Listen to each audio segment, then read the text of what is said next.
Fala, meus amigos, tudo bem? Sejam bem-vindos a mais um vídeo aqui do canal e hoje a gente vai falar de Echo, a nova série da Disney Plus que acompanha aí o universo do Demolidor, que recentemente foi qualificado aí, principalmente o Demolidor das séries da Netflix, foi canonizado como parte do MCU, uma vez agora que tudo isso começa a se emaranhar e fazer parte deste universo que agora complementa tudo que tem sido feito e aproveitado do que a Netflix já havia produzido. Eu fiquei particularmente muito feliz, até porque eu gostei muito da série. Ela acompanha justamente aquela natureza do Matt Murdock, raiz mesmo da cozinha do inferno, o cara violento, o cara que assim faz de tudo para conseguir justiça.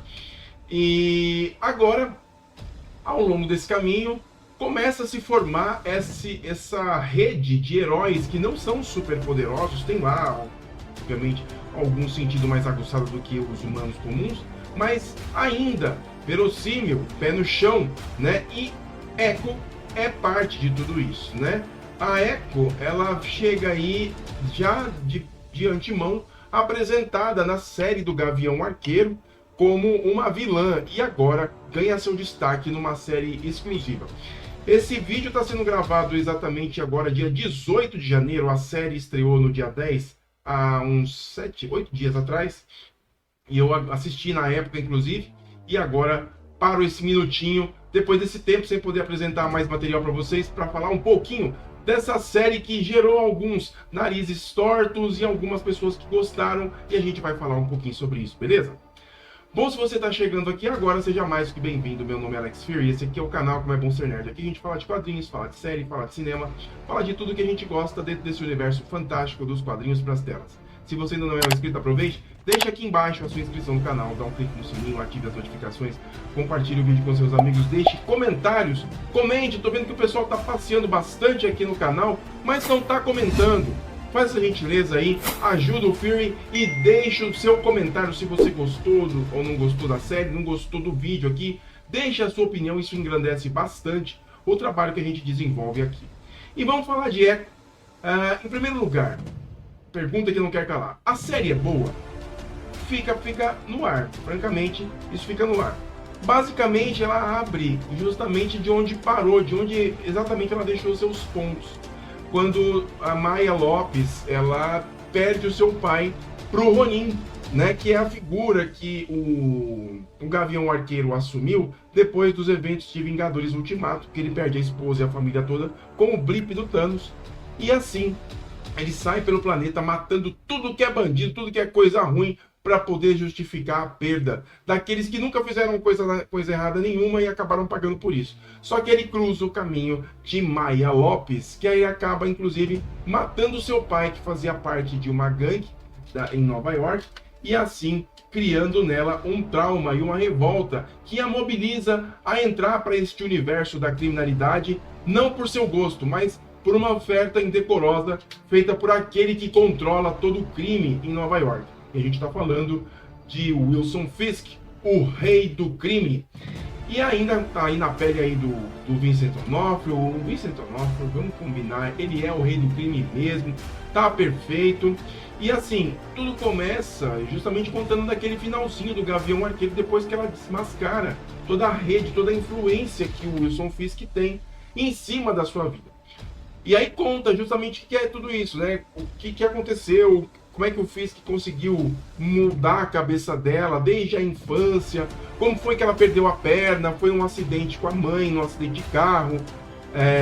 Então assim, a Maya, ela tem uma sequência de momentos da vida dela que são muito traumáticos. A avó dela renegou ela porque ela era filha deste cara, né, do pai dela, que era envolvido com criminalidade. E ela não aceitou mais, separou ela da prima, as duas eram muito ligadas uma com a outra, e depois desse acidente, depois que essa senhora perdeu a filha, ela renega completamente os laços do lado da Maya. E essa história começa assim traumática, porque isso é a base dessa personagem. A Maya Lopes, ela é uma criação do Joe Quesada, exatamente. O Joe Quesada criou a Maya Lopes, né, a Echo, na edição número 9 de Demolidor, em 1999, se eu não me engano. E ela é justamente isso. Ela tem essa qualidade mais pé no chão, ela é lutadora, ela tem as habilidades do Demolidor. Poderes ela tem, Alexandre? Eu vou falar. Tem, mas vocês vão achar um tanto quanto assim, pô, mas isso é poder? Isso é observação. Ela tem os poderes de poder copiar o estilo de luta dos outros. Vocês já viram alguém que tem um poder parecido. A gente está falando do treinador, que é o personagem que justamente contrapõe a Viúva Negra, né? Mas aqui na série, né, ela tem essa qualidade de observar, de aprender e tudo mais. Um poder assim um tanto quanto genérico, se for parar pra pensar.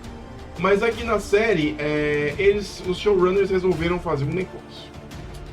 E assim, eu fiquei meio assim, porque, poxa vida, a série ela abre já com... Já assusta, sabe? Vocês que conhecem um pouquinho dessa história pé no chão, da história dela, da perda da família e tudo mais, vocês pensam, poxa, é um Batman mulher, né, que tá se formando aí e tudo mais. Mas quando a série abre de um jeito fantástico. Mostra uma nação, uma líder de um povo conhecido como os Choctaw, e ela é como se fosse uma criatura que nasce de uma fonte. Desse jeito, uma coisa bem etérea. E assim, na cena, ela até tem um aspecto amadeirado no corpo, assim, vivem numa caverna, uma coisa meio estranha, assim, como se fosse um outro mundo. Tudo etéreo, tudo assim, diferente. E esta mulher bebe de uma fonte que tem um aspecto, parece uma coisa meio intergaláctica, assim, a imagem dessa fonte. Ela bebe dessa fonte e toda aquela estrutura que ela vive desaba.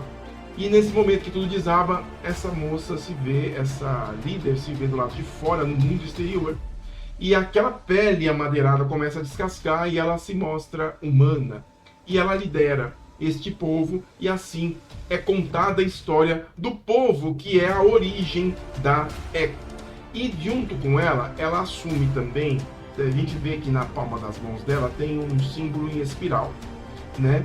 Que é muito parecido com o que aparece na poça, lá na fonte que ela bebe a tal da água, né? Enfim, fica com esse barulho.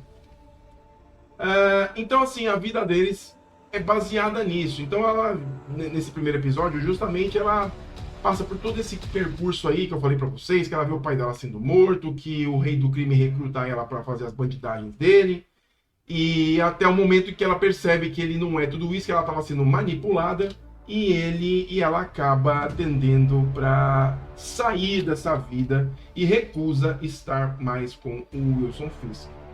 E desde então ela se confronta, que inclusive é o finalzinho do episódio do Gavião Arqueiro, ela confronta o Wilson Fisk e ela dá um tiro nele. E ela tem ali a certeza de que ela acabou com o maior criminoso da cidade, o mais influenciado, o que mais influencia a cidade, e muito provavelmente em outros estados, que era o Wilson Fisk. E assim segue o episódio. Ela vai para o interior, né, acho que em Oklahoma, e ela vai perto de onde ela vivia, onde a avó dela vivia. E assim a gente começa a entender o que ela quer. Ela quer, na verdade, desmantelar todo o cartel do Wilson Fisk. E ela precisa de quê? De um lugar onde ela possa ficar escondida, onde ninguém sabe onde ela tá e tudo mais. Só que ela vai para onde? Perto da família. E ela compromete todo mundo. E é nesse tom com que a história é contada. Lógico, vai ter muito tiro, porrada e bomba. Ela vai mostrar a que veio. Aliás, as sequências de luta são muito boas. Quero destacar, inclusive, o momento em que ela luta contra o Matt Murdock, exatamente no primeiro episódio, que é justamente quando ela vai para a primeira missão que o Fisk designa ela, né? E ela gosta daquilo, né? É bacana essa cena, porque ela sai na porrada com o Demolidor, meio que pau a pau, sabe? Ele até fica assim, o Demolidor, porque, poxa vida, imaginei que tivesse alguém com uma habilidade como a que eu tenho. E é muito legal o destaque também, que é uma luta entre dois heróis que tem uma peculiaridade, né? Ele é cego, completamente cego, ele tem a cegueira, e ela tem um problema auditivo. E os dois lutam com essa ausência desse sentido com uma maestria. E isso é muito legal, cara. Como esses dois personagens conseguem, de certa forma, se igualar em duas vertentes, tanto na luta quanto na questão da deficiência que carregam, né? E a luta dos dois é incrível, né? É muito bacana. Aliás, é uma coisa que eu achei muito legal que os caras fizeram na série, principalmente nessa cena, é quando a luta, ela vai chegar numa situação de luta, você, espectador, é inserido dentro do mundo da Maia. Porque fica tudo mudo. Como sabe quando você entra na água e fica aquela coisa assim que você não escuta nada? Você só escuta. Quer dizer, a gente escuta, mas é mais ou menos isso, aquela sensação de mão no ouvido. E ela lutando e tal, e é legal que tem nos momentos de passagem do ambiente, da sensação que ela tem com o nosso mundo, é muito bacana essa transição. A Marvel foi muito sensível na forma de editar isso daí, na forma de representar isso daí, e é realmente uma experiência, no caso da Maya Lopes, um tanto quanto imersiva, né? Só que aí vai seguindo a série, a gente vai entrando justamente no plano da Maia, né, dos atentados que ela causa, ela joga a pomba nos armazéns lá do Wilson Fisk, e eis que ela vai para uma missão que é aí que eu particularmente fiquei assim, é justamente nessa missão que ela vai plantar lá a pomba para chegar nas docas lá do Fisk. Ela pega um trem e ela vai junto com um sobrinho da avó dela, né, e cara, ela vai lá, ela põe a pomba, ela faz um negócio assim bem, sabe, investigador não, por baixo que eu tô falando, bem agente secreto, né? Ela vem por baixo do trem, aquela parada toda que a gente já tá acostumado em ver em filmes como Missão Impossível. Agora, o impossível é o que vem depois, que ela tem um problema, né? A perna artificial dela acaba ficando presa numa das juntas de conexão entre os vagões, e aquilo danifica a perna dela, ela fica com a perna ruim, e ela tem que pular de um vagão para outro porque ela teve marcado um esquema de transporte com esse primo dela, né? Ele pegou um GPS, ela deixou tudo engendrado para ele só podia chegar com o carro para ela pular nesse carro, e ela não conseguiria fazer isso. Só que ela precisava tirar a perna daquela junção do trem. E é nessa hora que ela põe a mão naquela junção e, num desespero, começam a vir memórias desta figura ancestral que eu falei no começo aí do vídeo para vocês, mais a ligação com as mulheres da família dela, né? Incluindo a avó. E aí, eis que brilha na mão dela 2 símbolos em espiral e ela consegue empurrar a junção, a conexão dos trens e tirar a perna dela dali. E aí? Tava indo bem. Nesse momento, descredibilizou pra mim, assim, consideravelmente. Continuei assistindo a série. Só que assim, cara, não era pra ser assim. Essa série, ela carrega o selo Marvel Spotlight, né? A Marvel tá apostando nesse selo Marvel Spotlight, que é justamente uma oportunidade da Casa das Ideias apresentar personagens mais violentos, com uma categoria R-rated, né? E poder sentar porrada mesmo, né? Sem dó. Essa era a promessa de Echo, inclusive. Aliás, todo mundo estava no hype justamente para isso, para que ela fosse o divisor de águas, que ela trouxesse tudo isso. E já me apresenta um negócio desse, eu já fiquei assim, né? Ok, teve toda a trama, ela destruiu as coisas do Fisk, o Fisk veio atrás dela, a gente entendeu um pouco mais como que era a relação dos dois. O Fisk usou do passado traumático dele, de ter matado o pai que abusava da mãe, que batia na mãe, caramba, e ele tomou coragem de usar aquele martelinho. Isso foi apresentado, inclusive, lá acho que foi na própria série do Demolidor ou do Gavião Arqueiro, não me recordo agora, tô confuso.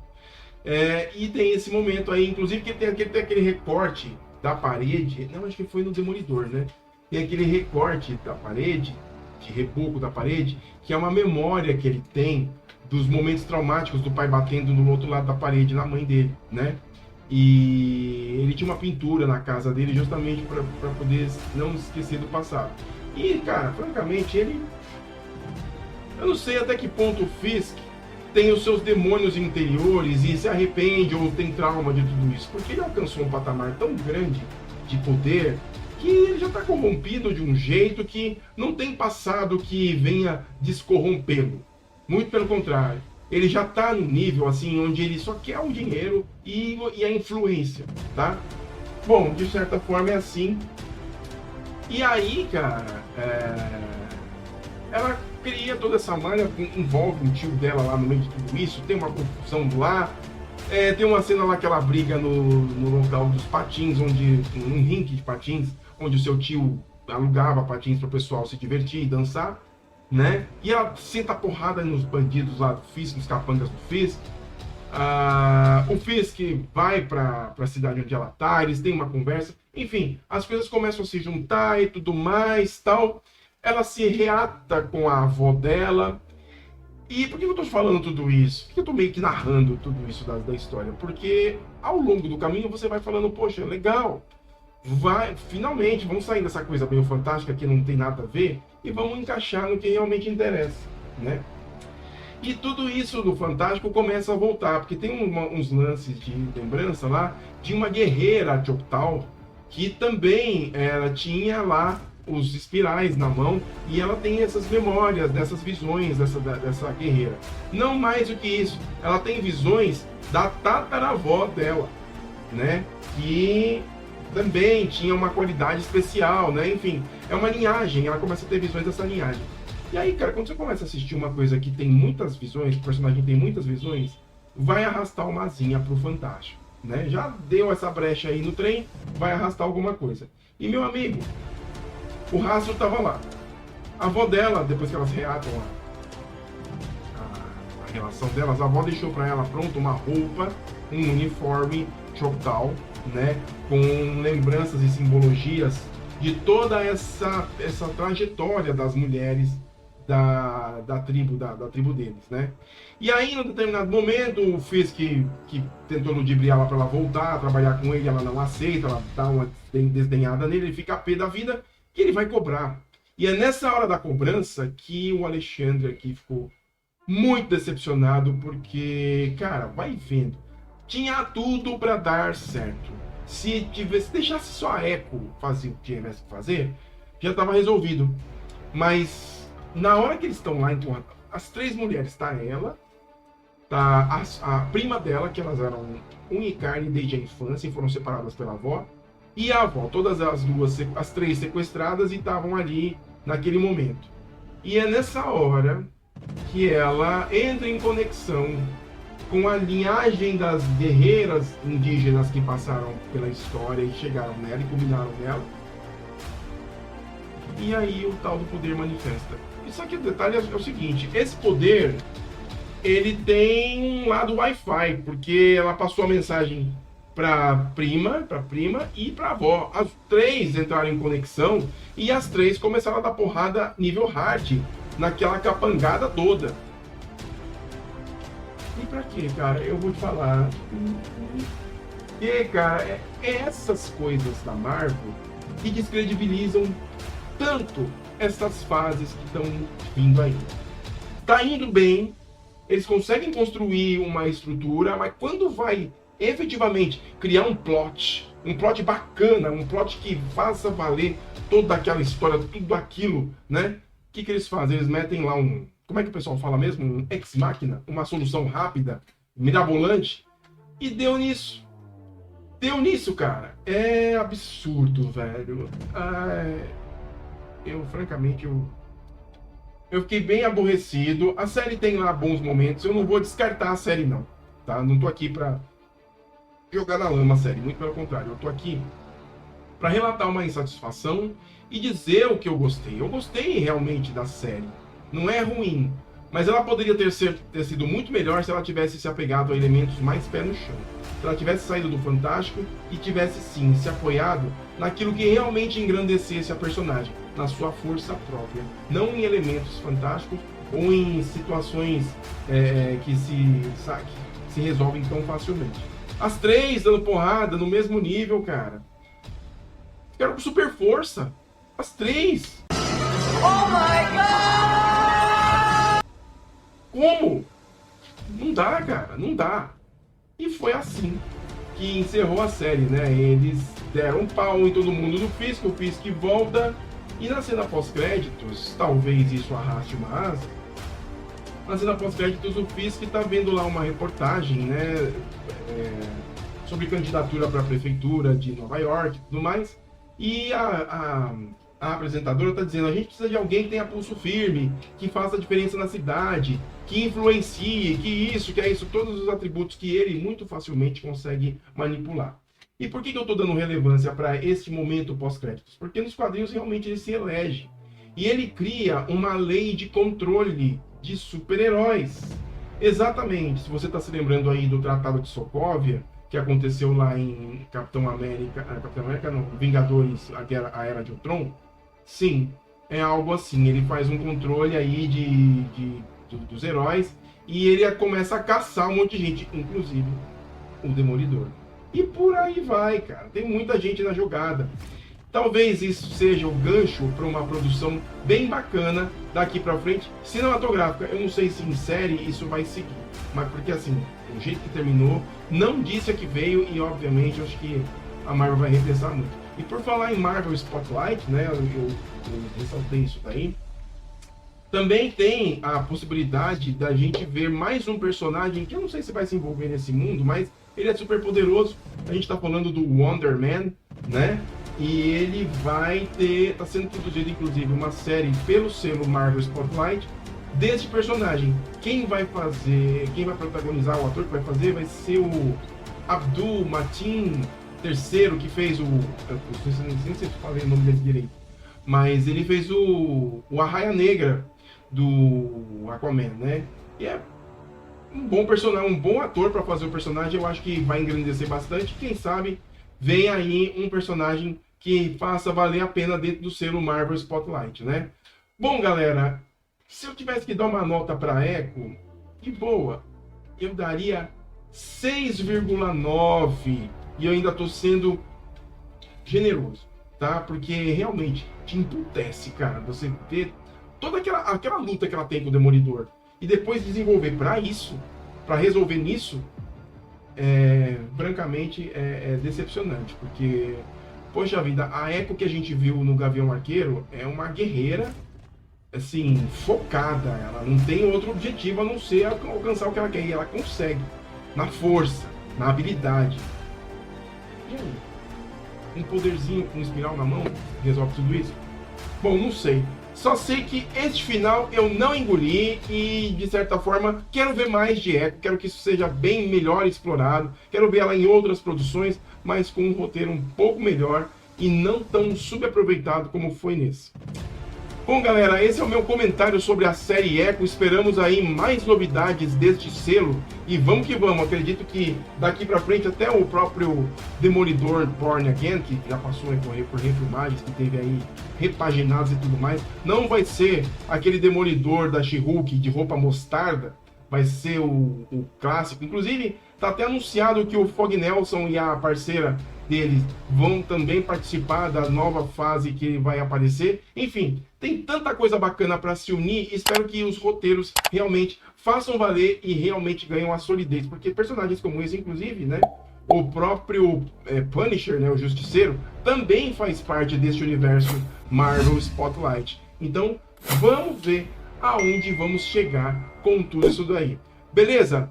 É isso, galera. Eu espero que vocês tenham gostado do vídeo. Deixa aqui embaixo seu comentário. Quero saber a sua opinião sobre a série Echo. Você gostou ou não gostou? Beleza? Escreve aqui pra gente. Meu nome é Alex Fury. Eu vou ficando por aqui. Um grande abraço pra vocês e até mais.